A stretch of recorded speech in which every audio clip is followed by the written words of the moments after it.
El argumento teleológico es probablemente el más popular de todos los argumentos que intentan probar la existencia de Dios.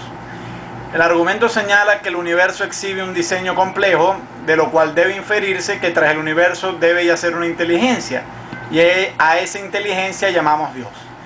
El teólogo William Paley hizo célebre la analogía según la cual, si voy caminando y me encuentro una roca, no pensaré que un artista hizo esa roca. Pero si voy caminando y me encuentro un reloj, la complejidad de su diseño me obligaría a admitir que ese reloj es obra de un relojero, pues no puede haber diseño sin diseñador.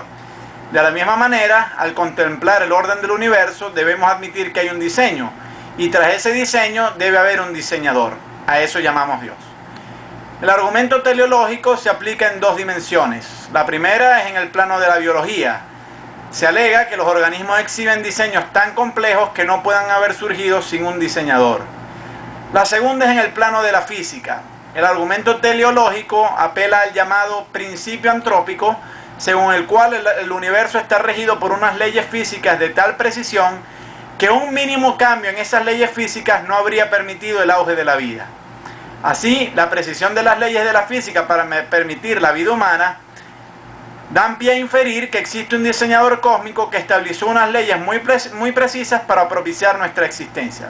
Y una vez más, ese diseñador cósmico es Dios.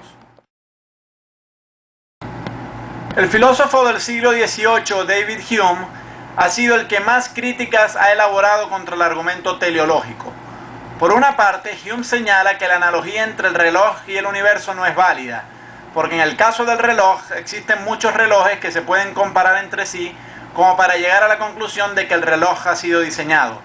Además de que hemos visto cómo el relojero hace el reloj, y tras la observación de este proceso podemos concluir, tras encontrarnos con un reloj, que este ha sido diseñado por un relojero. Pero esto no es posible con el universo, precisamente porque no tenemos otro universo con que comparar el nuestro, ni tampoco hemos visto cómo un supuesto diseñador elabora el universo. Además, aun si se aceptara que el universo cuenta con un diseñador, eso no implica que ese diseñador es un dios. Quizás el diseñador pudo haber sido un comité de dioses, o también pudo haber sido un dios tonto que logró su diseño por ensayo y error.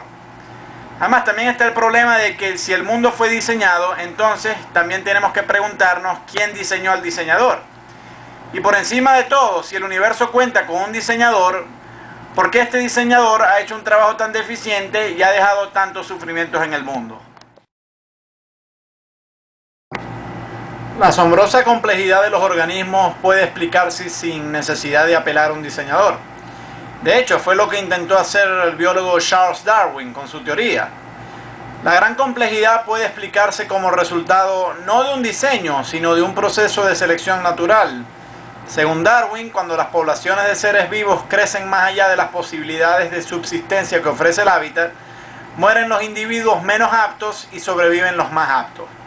Con el paso de las generaciones se van reteniendo los rasgos más ventajosos, y al conservarse esos rasgos, las especies van desarrollando estructuras complejas que les permiten sobrevivir en mayor proporción.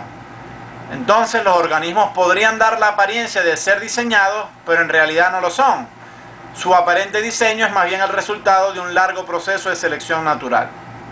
Además, en la biología se evidencian muchas estructuras que distan de ser óptimas, como por ejemplo el apéndice en la especie humana. Un buen diseñador habría eliminado a nuestro apéndice, señal de que nuestro complejo cuerpo no es producto de un diseño, sino de la evolución. El hecho de que nuestro universo esté ajustado minuciosamente para que surja la vida no es evidencia de un diseñador, pues no necesariamente nuestra forma de vida es la única posible. Quizás en otros universos con otras leyes físicas pudieron haber surgido otras formas de vida que no tienen la misma configuración que lo que nosotros conocemos como vida. Además, la poca probabilidad de que sin diseño hayan surgido las leyes físicas precisas para la vida no implica que sea imposible. Ganarse la lotería es improbable, pero no imposible. Y cuando alguien se la gana, ello no implica que un ente divino lo favoreció en el sorteo, pues ganó aún contra las probabilidades. Es posible que además de este haya otros universos con otras leyes de la física, y si eso es así, entonces habría ocurrido una selección natural a escala cósmica, en la cual nuestro universo fue el más afortunado.